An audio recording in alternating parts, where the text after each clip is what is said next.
Media దిగ్గజం Ramoji group సంస్థల వ్యవస్థాపకులు రామోజీరావు జయంతి సందర్భంగా ఆయన పేరుతో ఎక్సలెన్స్ అవార్డులను ప్రదానం చేయడంపై సామాజిక మాధ్యమాల్లో పలువురు ప్రముఖులు హర్షం వ్యక్తం చేశారు. రామోజీ ఎక్సలెన్స్ అవార్డు గ్రహీతలకు అభినందనలు తెలిపారు. తెలుగు జాతి కీర్తిని దశ దిశలా వ్యాపింపజేసిన మీడియా మొఘల్గా రామోజీరావును అభివర్ణించారు.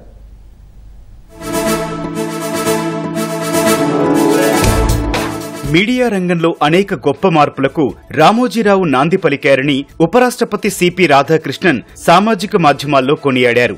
జర్నలిజంలో నైతికతను పెంపొందించారని, నీతి, నిజాయితీ, సమగ్రతతో కూడిన సంస్థలను అత్యంత పటిష్టంగా ఏర్పాటు చేసిన జాతి నిర్మాతగా రామోజీరావును అభివర్ణించారు. ఈ మేరకు సామాజిక మాధ్యమం ఎక్స్ లో పోస్ట్ చేశారు. రామోజీ ఎక్సలెన్స్ అవార్డుల ప్రదానోత్సవంలో పాల్గొనడం, రామోజీ ఇంగ్లీషు, తెలుగు నిఘంటువును ఆవిష్కరించడం సంతోషంగా ఉందని మాజీ ఉపరాష్ట్రపతి వెంకయ్యనాయుడు అన్నారు. రామోజీరావు కేవలం ఒక వ్యాపారవేత్త మాత్రమే కాదని శక్తివంతమైన వ్యవస్థ అని పేర్కొన్నారు. ఆయన జీవితమే ఒక గొప్ప నిఘంటువన్న వెంకయ్యనాయుడు రామోజీరావు తెలుగు జాతి కీర్తిని దశ దిశలా వ్యాపింపజేసిన క్రాంతదర్శి అని అభివర్ణించారు.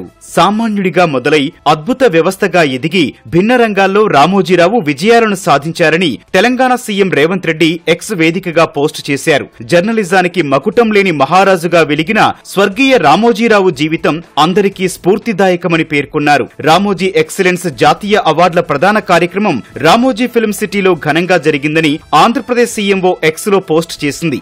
మీడియా రంగానికి, దేశ నిర్మాణానికి రామోజీరావు దూరదృష్టి, అసాధారణ సేవలను ఈ సందర్భంగా స్మరించుకున్నట్లు కేంద్ర మంత్రి రామ్మోహన్ నాయుడు ఎక్స్ వేదికగా తెలిపారు. ఆయా రంగాల్లో విశిష్ట విజయాలు, సేవ, ఆవిష్కరణ, నిబద్ధత అనే విలువలను ప్రతిబింబించేలా అందించిన ఈ అవార్డులు ప్రేరణ కలిగించాయన్నారు. రామోజీరావు ఎక్సలెన్స్ అవార్డుల ప్రధాన వేడుకలో పాల్గొనడం తనకు దక్కిన గౌరవమని అమర్ రాజా గ్రూప్ మేనేజింగ్ డైరెక్టర్, మాజీ ఎంపీ గల్లా జయదేవ్ అన్నారు. అవార్డు విజేతలకు అభినందనలు తెలిపారు.